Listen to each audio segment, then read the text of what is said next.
The United States went out of its way to show visiting Israeli Defense Minister Benny Gantz that the U.S. will be there side by side with Israel to counter Iran. The Department of Defense will continue to work closely with all of our partners throughout the region, including Israel first and foremost, to ensure that we're working together to address Iranian threats. We will defend ourselves, we will defend our friends, and we will defend our interests. These are reassuring comments, but are they reassuring enough?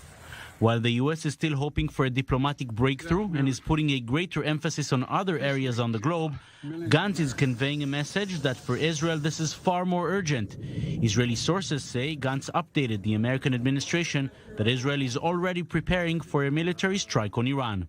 Israel is the only country in the world that has another country, Iran, seeking its destruction and building the means to do it. As Israel Minister of Defense, I will never let it happen. After his meetings with the Secretary of State and Secretary of Defense, Gantz spoke at the Israeli-American Council National Summit, where he praised the friendship between the two nations, but also had some implied criticism on the way that the Iran nuclear problem is currently being handled. The international community, with the United States leadership, must stand together and act forcefully against Iran's hegemonic aspirations and nuclear program and restore stability for the sake of global and regional peace. Gantz will head back home to keep working on the possible military option to stop Iran, while the Iranians are warning that any such strike will carry a heavy price. At least for now, it seems the U.S. does not believe it is time for such an option to proceed.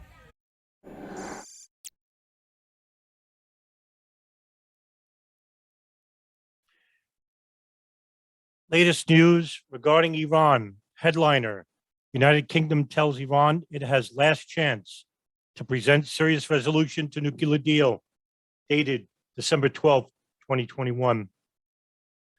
The UK on Sunday sent a warning to Iran, saying the country had one last chance to rejoin the nuclear agreement as negotiations in Vienna resumed late last month after a 5-month pause. Liz Truss, the Britain's foreign secretary, said to Reuters, "This is the last chance for Iran to come to the negotiating table with a serious resolution to the issue, which has been agreeing to the terms of the JCPOA, the Joint Comprehensive Plan of Action." She also added, "This is their last chance, and it is vital that they do so. We will not allow Iran to acquire a nuclear weapon." Truss's German counterpart, Annalena Baerbock, gave a similar warning on Saturday, suggesting to reporters it has shown in the last days that we do not have any progress due to the offer of the Iranian government. Negotiations have been thrown back 6 months. Time is running out. A U.S. delegation led by U.S. Special Envoy for Iran, Robert Malley, traveled to Vienna last week to indirectly engage in negotiations with Iran through European allies. Soon after the talks resumed, Secretary of State Antony Blinken expressed wariness at the prospects of the negotiations. Blinken said, "I have to tell you, recent moves, recent rhetoric don't give us a lot of cause for optimism." In an interview with Al Jazeera last week, Malley appeared to express optimism that an agreement could be reached for Iran to rejoin the Joint Comprehensive Plan of Action. Malley stated that the U.S. was prepared to meet with Iran's diplomats face to face at any time and at any place. Malley would say, "We're fully committed to a mutual return to compliance with the JCPOA. We think there's still time to do it. If Iran comes back and says they're prepared to roll up their sleeves and do it too."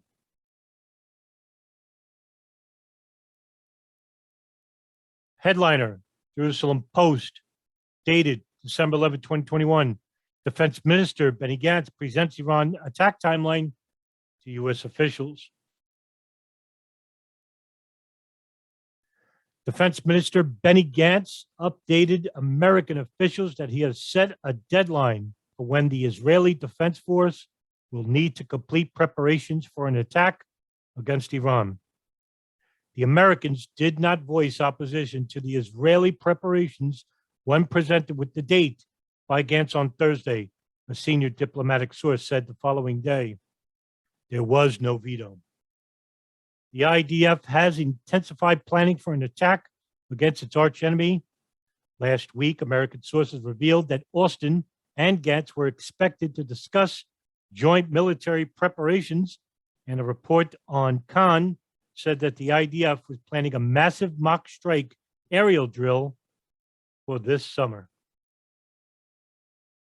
Gantz met with Defense Secretary Lloyd Austin and Secretary of State Antony Blinken on Thursday.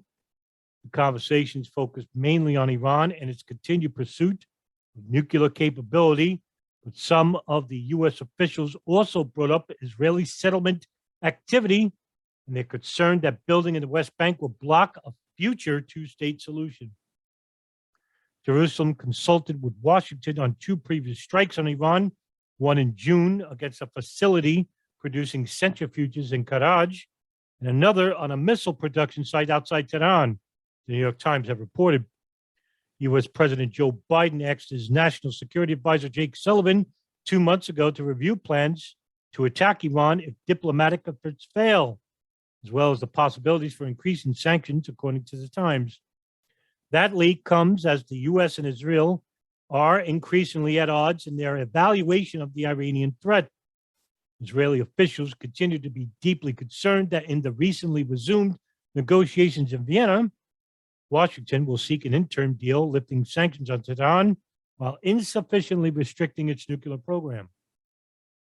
According to the State Department, they discussed topics including the enduring importance of the U.S.-Israeli bilateral relationship, Israeli-Palestinian issues and regional developments, such as our shared conviction that Iran must not be allowed to acquire a nuclear weapon.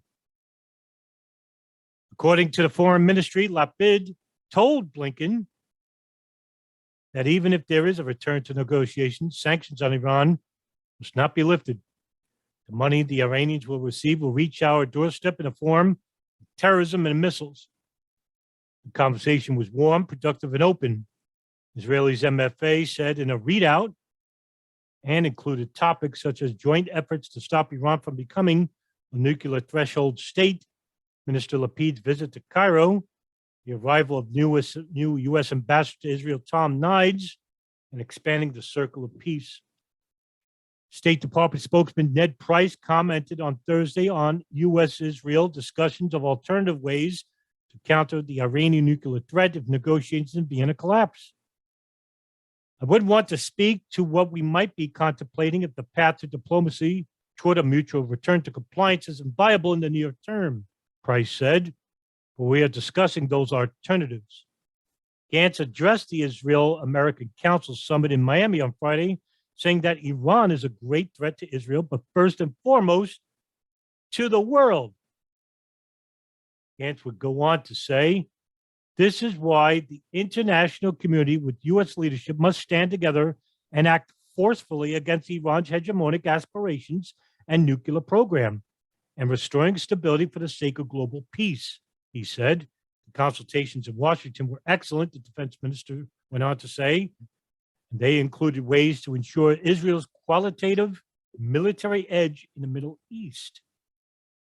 Gantz said he spoke with the Americans about how to keep the pressure on Iran with the aim of keeping them away from a nuclear capability and to take advantage of Iranian vulnerabilities, particularly economic, that could be used to persuade them to suspend nuclear activity. His impression from the meetings in Washington was the fate of the negotiations in Vienna would be determined in the near future. I think that in the coming weeks, we will know where we stand, Gantz went on to say. That's the latest news. And now my thoughts. It seems Israel has a heavy influence on how we should conduct negotiations and on our geopolitical aspirations toward Iran. And it doesn't stop with Iran. It starts with the Middle East in general, Iraq, Afghanistan. I've heard this rhetoric before in early 2002 and 2003 when Prime Minister Benjamin Netanyahu went before the Senate Judiciary Committee and even produced falsified information with no evidence whatsoever that Iraq was procuring nuclear weapons and that we, the United States, had to stop it. Israel has been pushing this Iran war for the last 20 years. This is all based on the foreign policy guideline of the Oded Yanam Plan, as well as the neoconservative think tank, the Project for New American Century, both which have been dismissed as nothing but conspiracy by the convenient folks of the right, of the left, and of Washington. Yet some conspiracies do come true. As for sanctions, this is the act of war the United States has imposed on Iran, but Iran has resolved. And this is how you destroy a country from within, or create a civil war which you manufacture. Number of sanctions, beginning with the United Nations first, in which United Nations Security Council Resolution 1696 of 2006, demanding that Iran suspend all enrichment-related and reprocessing activities and threaten future sanctions, which they did just months later on December of 2006, UN Security Council Resolution 1737, which was in response to the proliferation risks presented by the Iranian nuclear program. United Nations Security Council Resolution 1747, which was passed on March of 2007, imposed an arms embargo and expanded the freeze on Iranian assets. United Nations Security Council Resolution 1803, passed in March of 2008, extended the assets freeze and called upon states to monitor the activities of Iranian banks and inspect Iranian ships and aircraft.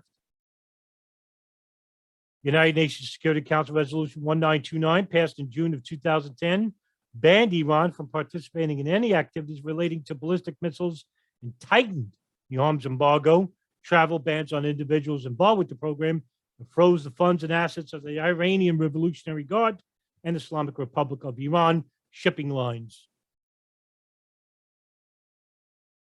There's been a number of them.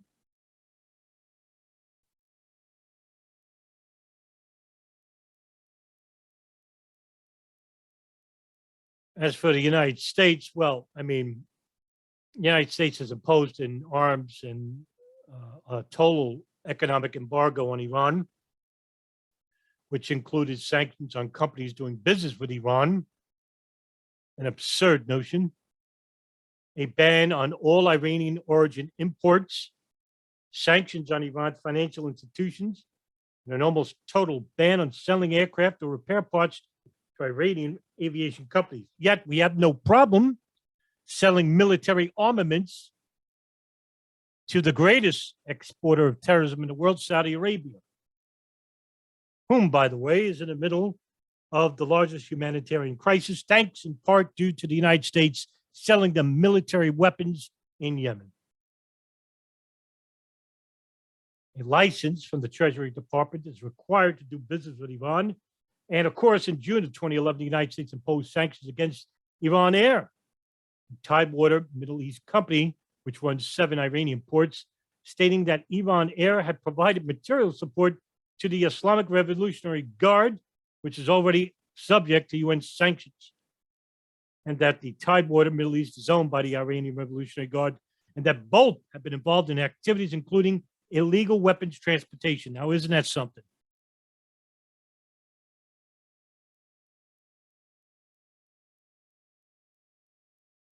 And then in April of 2019, a day after the U.S. designated Iran's Islamic Revolutionary Guard as a foreign terrorist, the social media platform Instagram blocked the accounts of the Iranian Revolutionary Guard, the Quds Force, and, when he was alive, Qasem Soleimani.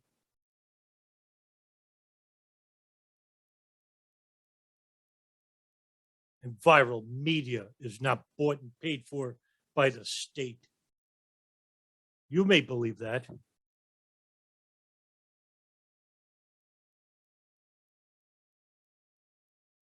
Incidentally, wasn't it Instagram that blocked Donald Trump as well?